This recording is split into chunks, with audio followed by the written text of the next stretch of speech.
So, I imagine many of you watching already know this, but before Square Enix was Square Enix, they were two separate companies, Square and Enix. It feels weird now, but at one time, old Peanut Butter and Jelly were two different game-making companies. In 2003, they Voltroned up and became the mighty Square Enix. They just mushed their names together. I guess that's as good as it gets. Since the merger, they've been pretty ready to translate games into English, even their cool, offbeat experiments like Diofield Chronicle. They even brought some of their older mainline titles over to the US. But there's still a good period of games that we just sort of missed here in America. I'm sure a lot of factors play into why we don't get games in every region. The usual suspect is money.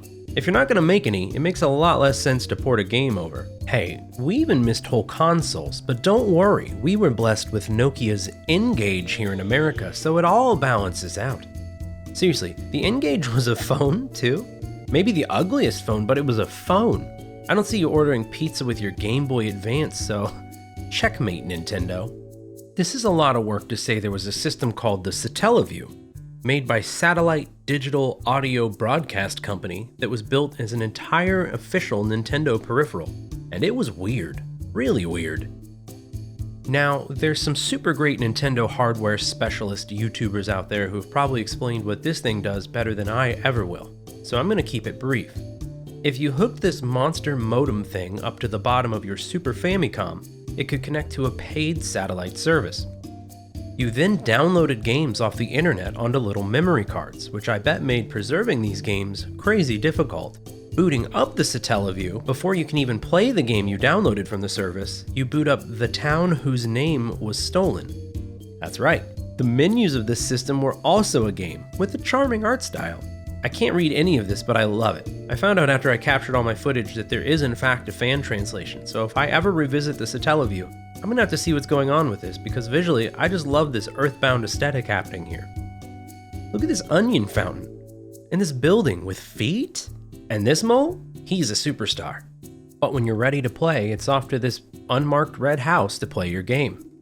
You know, turning the menu into a town is very cute, but a little cumbersome.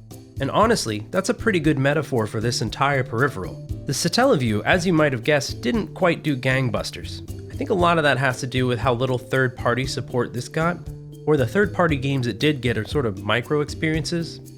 But Squaresoft put some games on this fascinating failed machine, which logically leads us to, of course, a dating board game video game. A dating board game video game. Sure. Koiwa Balance, or Love is a Balance, is a game. Maybe it would be generous to sum it up as Sexy Mario Party, but it's not exactly sexy, and it's not quite a party either. The framing device for the game is the story of four brothers who, in order to inherit a family fortune, must become playboys. And of course, the true measure of being a playboy is how many smooches you can accumulate in a set period of time. Winning is simple. Be the player who got the most smooches by the time the last date concludes. Smooches are earned by taking girls on dates. You see, 3 girls will spawn across the board when the game starts, and there are always 4 players, so immediately there's a point of friction here. As you cross the board, you may land on a tile labeled I or P. If it's an I tile, it's an item. These can be used to boost yourself or pester your opponents. The P tile is presents, and these can be used to handle gift battles, but more on that in just a moment. As you travel across the board, the game has you in 2 states. Single and overflowing with self-pity, or on a date and afraid of all other men on the board. You know, saying it out loud, someone on the team might have been working through something. Once you reach the girl's location, you two move across the board together until you hit your goal. Your fear of the other men kicks in then because the other players on the board can steal your date using gifts. Feeling good on that date? Perhaps on your way to the beach. Maybe you want to go look at the bridge. Maybe you're on your way to the happiest and most legally distinct place on Earth, Disneyland. Well, think again. If a player shares a space with you on the way to a date and they're single, then it's time for a gift off. You pile anywhere from 1 to 4 of the gifts in your inventory to try and win the lady's heart, and the person with the most points is the winner. The loser is warped across the board.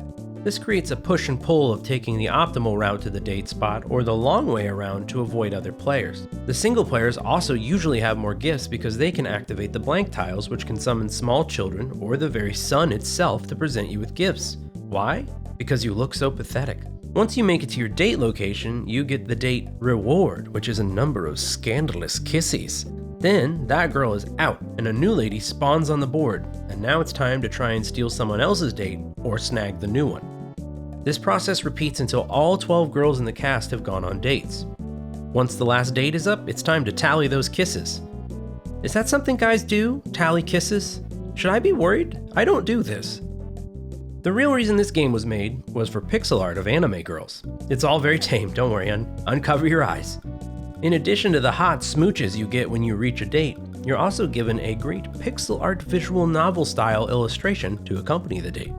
This is by far where most of the art budget went for this game. You get little chibi art of the characters while you accompany them on the way to the date, but you get full art if you succeed to actually get on the date. Now the game doesn't want to play all its cards at once, so if your opponent gets the date, you just get to see this generic bench scene. Haha, no art for you. I think this is to incentivize you to play the game multiple times. While I didn't feel the need to replay this a dozen times to see all the art, I don't want to brag, but I did get quite a few dates and let's relive these amazing dates. This nightclub scene includes one of the worst cases of anime villain hands I've seen in all my life. The only thing that says anime villain more than hands like this is licking a knife. The ski girl's nose seems a little funky, but I love all the details on her ski coat. I would wear that ski coat today. That's a cool coat, if I knew how to ski. Goth girl's trip to the bridge is in this lovely night scene. Swimsuit lady is in a swimsuit. Good for her. Beach girl, whose sprite looked very uncomfortably like a child, at least looks like an adult when you reach the date, so that's a bit relieving. But I really wish the sprite didn't look like a kid. That's not, no. Thankfully, I wouldn't say any of this art strays out of the PG zone, and the kisses are just icons in the corner, so it's all a very tame time. You could probably play this with your grandma, but I don't know if she'd be stoked about that, because while it might sound like a great formula for hijinks in the style of Mario Party or Dokapon Kingdom, I'm not sure if the RNG is going to make most people very interested in this. RNG, or random number generation, is the order of the hour, and every turn you'll be rolling a 5-sided die to determine how many squares you progress. Most painful of all is the die goes from 0 to 4, so you can roll a 0. Now that only shows up 20% of the time, but it hurts so bad when it does, I couldn't help but feel like it showed up more. To top this off, the board is huge, and it can take a ton of turns to reach a date once you pick up a girl. Most spaces on the board do nothing as well. So if you're looking at 4 to 6 turns to reach a date, a 0 adds a whole additional round that someone can steal your date, and most turns are just landing on blank tiles. Games like Mario Party fix the problem of all this boredom with giving you just constant barrages of mini-games. Picking up items can offer a little bit of variety, but there's very little variation in the items themselves. You're either rolling better, making other people roll worse, or teleporting somewhere else on the board. None of it's really that exciting. By that same measure, other players can use movement restricting items on you, including sore feet, which gives all your rolls -1 for 3 to 4 turns, which would effectively make your likelihood of rolling a 0 40%. Not cool. If you're accompanying a girl to a location, she also might incur random events on you that can help or hurt you. This is anecdotal, but most of the time it seemed like hurt to me. The whole game kind of plays out as a chaotic random number generator until the end. So you never really feel like you have a lot of control over what's going on. Well, I feel like I've been dunking on the game for a little bit here, so maybe let's end on some positive thoughts. First of all, this board game is super bright and colorful, and that pixel art looks really good. There's some repeated buildings, sure, but all the date locations have a fun sense of forced perspective. It kind of feels like little minis on a board game, which I can imagine is kind of the point. Now, this game was clearly made on a budget. There's a lot of assets pulled right out of Chrono Trigger that are just sort of hanging out. You literally have the menu sounds,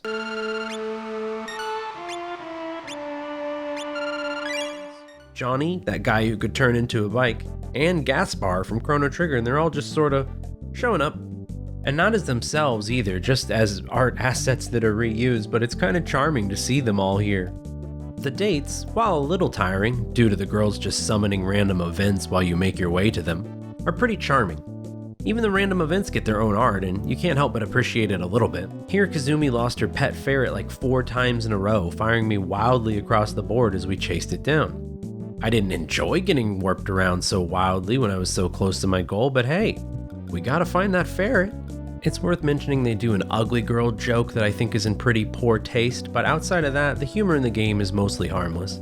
All the little jokes are just based on the girl's personality. Goth lady needs smoke breaks so she can sit and feel moody. This girl loves cats so much that she'll take a couple of your turns away because she just has to pet these darn things. And sports girl keeps bumping into fans of her team or urging you to hurry, giving you a bonus move. You see, she doesn't want to miss the big game. All the cast seem to have a distinct personality for the most part, and while I wouldn't go so far as to tell anyone to play the game, as a curio or at least a historical thing, it's kinda interesting. When you're invited to a fancy dinner party, you could bring this up, like, oh yes, oh, I've heard of this one. Oh, you mean koi wild balance? Yes, of course. Pass the champagne. Well, let's go to the next game.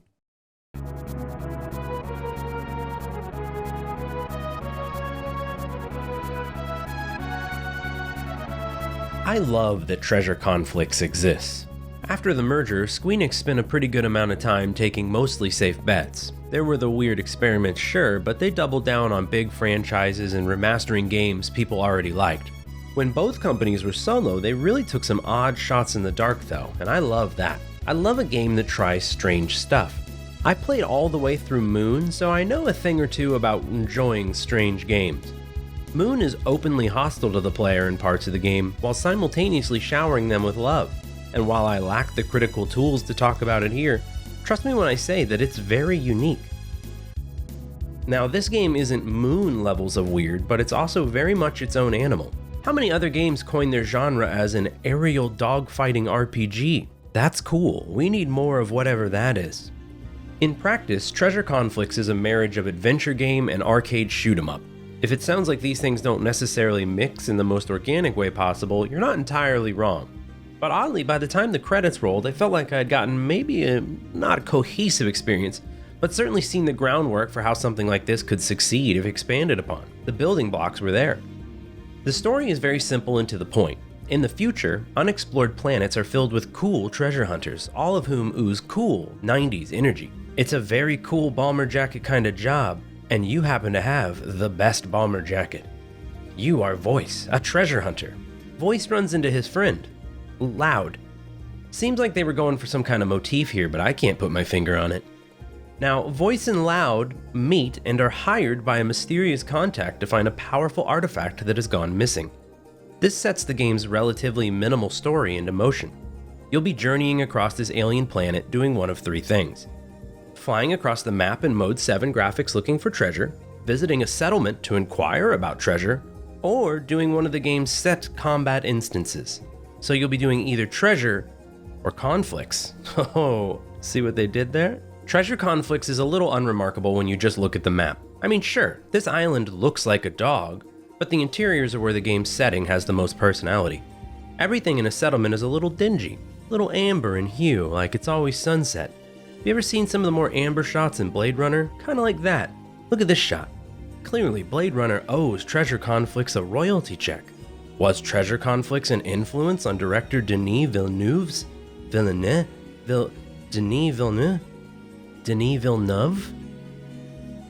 Villeneuve. Right. Yes. That's kind of what I said. More lovely still are the details like the signs at this hunter's office hung haphazardly about. This is a place that went up over time, organically. Not a kiosk in a mall. It's like a market in a crowded city. Everything comes up around structures already in place. A far departure from the clean, linear designs of a shopping mall or center. It has a lived-in, organic kind of chaos going on. Other interiors suggest a slightly more futuristic and foreign world than our own. Look, we have mysterious tubes. These feel like lived-in spaces. The renders are also lovingly done for the era. Look at all the natural light pouring in from the main hall. Yes. Come on! Ooh, yeah. Character sprites are a little taller than the usual 16-bit fare, so it also feels more mature? That's more of a vibe check, but this is a big kid's story. Sorry, little kids, these sprites are tall. These ruins are lovingly rendered with hints of ancient, exotic architecture in the background, all bathed in luxuriously dingy light. Unfortunate, then, is the fact that these rooms are all repeated throughout the game. Every hunter's office has the same haphazard signs and guy at the desk. Every ancient artifact on land is in the same ruins. All the magic starts to fade away a little more if you enter these places over and over again, but I don't know. Perhaps I was a little more forgiving because I like the aesthetic and that each stop is really brief, but it didn't bother me as much as you might think. Extra surprising then are the moments when you do get a new location. Like the salvage ship with its robe-wearing, bandana-having robot? He doesn't look like a robot in the opening credits, but robot for a captain? Or the undersea treasure that you access via diving suit. None of these changes are huge or substantial, they're more just aesthetic, but it does hint at a larger world, which is very nice. In terms of gameplay, everything moves at a leisurely pace in this game, for better and for worse. There's story, sure, but for most part the game is interested in having you poke around the map and just sorta find treasure. Unfortunately, outside of finding treasure or visiting a town, there's not really anything to do on this world map. 75% of the game is just looking for this treasure, and that's all based on clues. So how do we find treasure? Well, we need treasure hints for treasure hunts. When you're at the hunter's office, you can purchase a clue, which will then put the treasure on the map for you to find. If you know the location in advance or found it on mistake, it doesn't matter. You gotta buy the clue for the treasure to spawn on the map. The game isn't interested in the joy of organic discovery. You're either gonna get a vague riddle or zoomed in chunk of map, and then it's off to grab the treasure, which you do by just kinda poking around the vicinity while holding down the scan button. Once the word check pops up, you did it. That's it. You can now land your ship and watch the same treasure animation. Not a lot of variance there. Now the treasure you pocket's unique, and you can sell the treasure to a couple sources, or if you're feeling lucky, auction it off. Don't worry, the auction house is also pleasantly dingy. Later you'll be able to fly around underwater, which is visually a different process to find the treasure, but really the same idea. Drive ship to spot, press the button. Instead of hints, you're getting radar boops on a map, but other than that, all the money goes toward buying new hints or upgrades for your ship. You can raise different attributes like your speed, your maneuverability, your armor. Masterworks all. You can't go wrong. And you're going to want those weapons because the other half of the game is an arcade shooter. Whether it's pirates or ancient security systems, this game will stop your treasure hunts and turn into you killing hundreds of people. Your ship's handling and damage will vary based on your loadout, but none of it feels substantial from a gameplay perspective. You'll notice you are, or aren't, beating levels based on the stats of your ship, but none of them make the gameplay feel better. You're doing the exact same actions, but more effectively. Now, to be fair, I didn't try all the guns. Some looked like they changed playstyles, and items like bombs can offer a little variety. But if you're looking for an actual shoot-'em-up game, you can probably do a lot better than this. There isn't really too much to say about this part of the game except for bringing up the music. Listen to the song for the first fight. I don't know why it went so hard, but Junya Nakano really went all out on this one.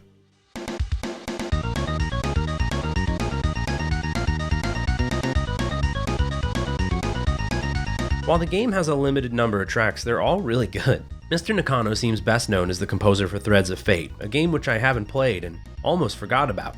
This is my first time hearing his work though, and I'd say this is a good enough soundtrack to make me at least want to check Threads of Fate out. Honestly though, I can see a world where you're not jumping out of your seat to play treasure hunters based on the way I've described it. As a game, it is kinda just pressing a button to look for treasure or pressing a button to shoot stuff. There's characters, but none of them are really fleshed out, and the world is really largely empty until you activate a treasure on it. I think I got a little bored by some of those things, but honestly I got swept up in the world they have here. The whole world, while repetitive and a little dry, has these moments of really cool world building going on. These little flashes of imagination that pop up. This hints at somebody's bigger, grander ideas. I want to see this game's universe used as a setting somewhere else. It might be a little late for that, but we can now say there's an aerial dogfighting RPG in the world, and that's kind of worth something on its own. Now, while I was originally planning on sticking solely to the Satellaview for this video, the almost 70s sci-fi aesthetic of Treasure Conflix reminded me of this guy right here. I beat this game in college, so I kinda cheated. I knew I already liked it enough at one point to complete it. But I thought it might be nice to play it again given that I hadn't played it in years. Just the way this is shaking out, this won't be an in-depth review for the story like I do for a lot of other RPGs. I'm gonna keep it more of a light, spoiler-free experience since I don't know if a lot of folks have played this game either. Rudra no Hihou, or Treasure of the Rudras, was a very late in the Super Famicom's life cycle 1996 JRPG from Squaresoft. Treasure of the Rudras never got stateside treatment, likely because of two factors. One is the insane spell system, which I'm going to circle back to later, And 2, as the PlayStation was starting to pick up steam in '96, the kids wanted those newfangled polygons. Don't spend the money translating some 2D thing. The bulk of Square was working on Final Fantasy VII around this time, so they put the B team on the job here. And the credits include a bunch of names from Final Fantasy Mystic Quest and the Saga games. So we end up with a mix of that Saga love of experimentation just kind of jammed into a more linear save the world quest of a Final Fantasy. It does feel like a nice blend of both of Square's flagship RPGs at that time. Treasure of the Rudras story is split between 4 protagonists and the adventures they get into in the last 15 days humanity has left on Earth. Our 3 heroes, whom we pick between, are Scion, Surlant, and Riza, and each is doing their own thing with their own party. But you'll be playing through all 3 campaigns as they have a common thread that will tie their stories together throughout. Apparently, a cult is doing some bad stuff to trigger the end of all things, and this happens every 4,000 years. Turns out this cult believes that humanity is set to end because, wouldn't you know it, we're creeping up on that 4,000 year anniversary. Not that the world isn't a particularly great place to begin with. It looks like humanity's done a pretty good job of mucking things up themselves. The air, the water, and the earth are all crazy polluted, which means this game's a little bit, dare I say, dingy. While some of these textures feel a little like altered Final Fantasy VI graphics, the art direction means changes are somewhat transformative for the setting. I have no problem with a reused asset personally as long as it makes sense in a game's world. While it's not as unique or 70s pulp novel cover looking as games like Paladin's Quest, they do a good job of putting this world in a somewhat unique setting. Ancient civilizations mean there's a lot of strange magical ruins, and no distinction between magic and ancient advanced technology means that everything your characters run into is vaguely mystical and unexplained. I always enjoy a good blend of mysticism and technology. While the big story is super interested in lore and end-of-the-world heavy, the individual stories themselves are a little more personal. Each character's call to adventure is pretty basic and always involves them getting a jade somewhere on their body. That will put them on track to be chosen ones. When I say get a jade on their body, I mean it's literally embedded in them somewhere. Scion has one fly into his eye, replacing his old eye. Riza's is in her forehead at birth. And Surlant, well, that was a little crazier and maybe a spoiler, so I'll let you find that out on your own. What? No, it's not the butt. Come on. Each quest begins plainly enough. Scion is setting out to seek glory and a promotion to guard captain in a tournament of strength. Surlant sets out to find a magical relic that'll help him with the study of an ancient artifact. And Riza is the chosen one who must save the world from pollution. Okay, hers is a little less mundane, but they all end up getting much more heroic in scale as the story progresses. Once they all come together, there's some pretty unhinged 11th hour plot twists too that you might get a kick out of depending on your tolerance for out of left field twists. I'm all about them. I'm totally here for them. More of those, please. As you play, you can see how one party's actions affect the other. Let's say we played through Surlant's story first.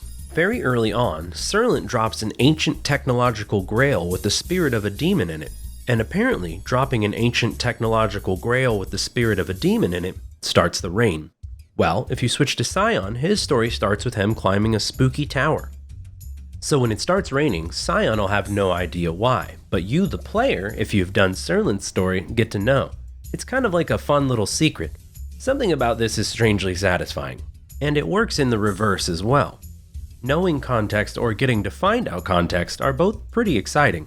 I think it's the same kind of part of my brain that feels so good when I make a Dark Souls shortcut open up. That, oh my gosh, it's all connected moment. The game also does this pretty frequently as each party is doing world-changing events. You'll have moments where the parties might bump into each other and help one another out, sometimes even by accident. As an example, let's say you pushed a boulder down a hill. Well, that might have accidentally opened up a path in the woods below that wasn't there before. Now the other party is getting a different route through the same dungeon when they eventually get there. The nature of all three parties exploring the world means that some dungeons are reused. Thankfully, the game does a pretty good job of recontextualizing these locations. It keeps the experience unique. Is one character going to the top of the volcano? Well, later you revisit with a different character, they're probably going to the center of it instead. It's a nice way to reuse the dungeon without making me too bored of the place, but a high encounter rate of random battles means you're probably seeing a lot of the same monsters there, and I can see that making a random battle hater run into the night. The music in this game has that 90s by the way of MIDI hard rock energy that only Ryuji Sasai can bring to a game. You might know him as the composer for Final Fantasy Mystic Quest, another game whose soundtrack had some real rock-out moments. In fact, I think the soundtrack was my favorite part of that game. Sasai is a bassist, and you can tell because he put some love into those bass lines. On the track Whistle Down the Wind, he even includes a bass flourish in there just for the world to enjoy.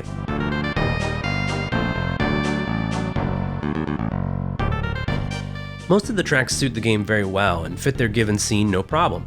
I personally would have liked to have seen maybe a more eclectic collection of instruments. Things like the sitar sounds in Chrono Trigger do a really good job of selling the exotic location by adding in a couple new instruments. Part of this is the limited MIDI soundboard, but the soundtrack plays it pretty close to the chest comparatively. Lots of drums, lots of guitar, lots and lots of bass. I was also shocked to see Sasai hasn't really composed too many games after this one, just Tobal No. 1 and Bushido Blade 2. According to my sources, Sasai is currently a bass guitarist for the Queen tribute band Queen Media and the rock band Spiders from the Cabaret, so he's still busy. As far as technical aspects are concerned, Treasure of the Rudras team was in peak form. By that, I mean this team clearly had a lot of practice making games for this hardware, and it shows because there's some great levels of detail here earlier Square titles really didn't have. Enemy sprites move, battle backgrounds look great, and all the abilities look varied and are animated really well. This may have been Squaresoft's B team, but it's a team that was likely grizzled 16-bit veterans at this point. Cities and towns are detailed and have just crazy stuff going on, some of which is kinda explained, like, look at this thing. They say it's a ghost, and the story kinda gives it a little context later, but it's not enough to really justify its presence in any other game. It's just sorta cool, and there. I love that.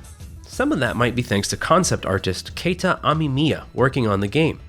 He's the director for quite a few Japanese special effects movies and TV shows in Japan. Zyrum, one of the motion pictures he directed, is very aesthetically similar to Treasure of the Rudras, likely because he did the character designs on Zyrum as well. I watched the film for this, and I gotta say, go check out that movie if you like practical effects and wild monster stuff. It's like Power Rangers, but with spooky aliens. And it's just floating around on YouTube at the time of me making this, so yeah. It turns out I knew Mr. Amemiya as well from the very stylish, very 90s Iria OVA, which I watched in junior high. I didn't know it as a kid, but this was the animated prequel to the Zyrum movie. I saw it on a bootleg VHS when I was young. I got it from a flea market. My mom drugged me to that place all the time looking for antiques, and all I wanted to do was look at the laser pointers, old half-broken action figures, and the bootleg videos. Thankfully, they had something for everyone. It was fun for the whole family. Unless you liked new stuff, in which case that place sucked. Iria was one of my most early existential crises, joining Ghost in the Shell and Akira in a proud lineage of anime I watched probably too young because it looked like a cartoon and my parents gave it the green light. I rewatched the OVA for this video too because why not? And I gotta say, not as spooky as an adult, more of an alien action romp like Zyrum. It still has some pretty spooky, heady ideas. Look at this little phallic bitey mouth too, I guess that's scary. It's kind of cute. But all this talk of musics and aesthetics is maybe bearing the lead to the most iconic thing Treasure of the Rudras does. You can type in any spell. I mean anything you want, and it's a spell. You better believe I cast butts so fast.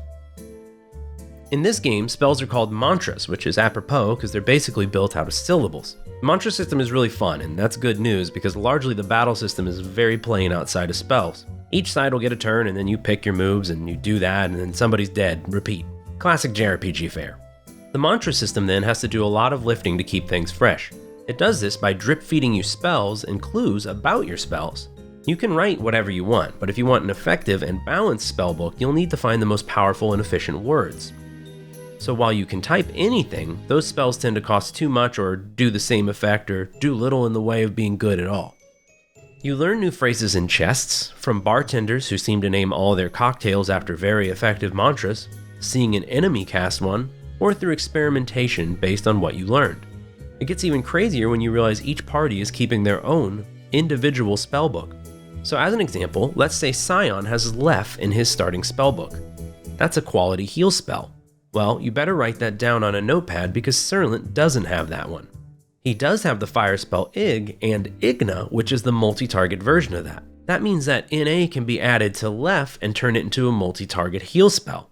Now, do this for 3 storylines with 3 parties learning different spells, and you can see how it might get out of hand really quick. The idea would have been the coolest thing on the planet in 1996 though. back when schoolyard rumors were the best way to get a good tip for your game. One of the things that happened all the time among me and my friends during elementary school was the sharing of hints and tips. I remember a friend telling me you could revive General Leo from Final Fantasy VI through a set of esoteric steps. He had this on good authority from the most reliable source we knew, his older cousin that was in high school. Now, my friend didn't own the game, only rented, but suggested that I try it, and I started that game completely over to save General Leo, and it turns out you can't save him. Nathan. The issues arise then when you realize one big problem with this game. You gotta type in these spells using a D-pad, and every party having their own spellbook seems cool, and it is. But by the end of the game, you'll have a notebook that looks like an insane cipher, and you'll be having to re-enter mantras painstakingly one at a time on a software keyboard with a controller. Not to mention when you switch parties, you're going to have that new spellbook. So you have to delete and reorganize everyone else's spellbooks as well, and it stinks because the core idea is such a rewarding puzzle. But the input method and the lack of any auto-sort or copy feature makes it a pain to navigate almost immediately. Alternatively as well, you can just hop over to game FAQs and find spells that are powerful, cost-effective, and cover all the bases and are usually 6 letters or less. When you do that though, it kind of ruins the magic of the mantra system. I don't think it was meant to be played that way. If you want what's perhaps the intended experience, you might need to be a bit of a Luddite and not use the internet with this particular game, at least in terms of the spells. There are some spells that just break the game if you know them too soon, or at all. Broadly speaking though, I think this game is really worth checking out. Maybe just play till the spell system stops being fun and then watch a Let's Play on YouTube or something. I'm not sure, whatever works best for you. I would love to see this game get a remaster treatment like Live Alive did with the HD 2D, but honestly I think this game is destined for cult classic status, and that's okay. Nothing can take away from the fact that this game was a fun experiment. My real wish is that more modern games would experiment with the way this game chose to tell its story. Only examples that spring to mind are Suikoden 3 and Fire Emblem 3 Houses, but neither of them did it quite as concisely as this game does. It's a really satisfying way to weave your narrative, but it also sounds like it might be really difficult to write, especially as games get bigger in scope, so I can understand why we don't see it. But end of the day, we still have Treasure of the Rudras, and it is out there doing all those things I wanted it to do, and that's awesome. So if you have the chance, give it a try. Or don't, I'm not your dad. Or at least I hope not, because I've been a terrible father if that's the case. There are mountains of fan-translated games. Square isn't the only company to skip exporting a bunch of interesting titles. I know there's some greats out there like Bahamut Lagoon that I still need to give a chance, but I had fun doing something a little more freeform with this video today. It also gave me cause to remember that there's some really cool folks out there just translating fun games into all kinds of languages, so make sure to thank a fan translator if you bump into one, at a barbecue or a rave or wherever it is people who go outside hang out. I think this also opens the door for a conversation about game preservation. Unfortunately, that's such a big conversation that I want to save that for another video if I do talk about it. We'll keep it at I think it's important for today. And that's it. I know I say this every time, but I really genuinely appreciate everyone who takes the time to watch these videos. It means the world to me. The next video will definitely be about only one RPG. That's not to say I only want to stick to RPGs, but they're my favorite genre, and talking about them it's fun. But I'm kind of rambling now. Thanks so much for sticking around through this whole thing. Or skipping to this exact moment and basking in my thanks. Yeah, you person who skipped ahead, you can have these thanks too. No problem. I don't mind sharing. Anyway, have a wonderful day, and I will see you next time.